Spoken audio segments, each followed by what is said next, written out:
Hello మగవలు, hi Maharajas, welcome to Magava blogs. ఎలా ఉన్నారు అందరూ?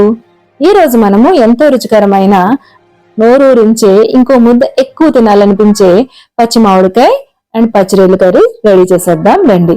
వేడి వేడి అన్నంలో కలిపి తింటుంటే ఉంటుంది ఆహా ఏమి రుచి అనాల్సిందే.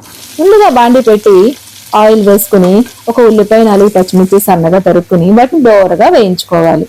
ఉల్లిపాయ దోరగా వేగిన తర్వాత నీట్ గా వాష్ చేసి పెట్టుకున్న పచ్చిరొయ్యలు కూడా అందులో వేసి కొంచెం సేపు మగ్గనిద్దాం. ఇందులో కొంచెం పసుపు కూడా వేసి మగ్గనివ్వడం వల్ల ఏమవుతుంది అంటే గనక మనకి పచ్చిరొయ్యల్లో ఉన్న నీరంతా ఆవిరైపోతుంది. ఆవిరైపోయిన తర్వాత మనకి ఇది నీచువాసన అనేది పోతుంది. సో ఇలా మగ్గిపోయిన తర్వాత 2 టేబుల్ స్పూన్స్ కారం అండ్ రుచికి సరిపడా ఉప్పు వేసుకుని ఒకసారి దాన్ని మళ్ళీ 1 నిమిషం పాటు వేగనివ్వాలి, కారం వాసన పోయేంత వరకు.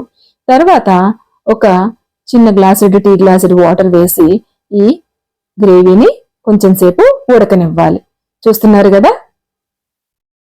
అలా వేసుకున్న తర్వాత ఆ గ్రేవీని 1 నిమిషం పాటు ఉడికించుకుని తర్వాత మూత తీసి మనం ముందుగా సన్నగా తరిగి పెట్టుకున్న పుల్లగా ఉండే మామిడికాయ ముక్కల్ని అందులో వేసుకోవాలి. వేసుకుని కొంచెం సేపు కలిపి మరో నిమిషం పాటు దాన్ని ఉడకనివ్వాలి.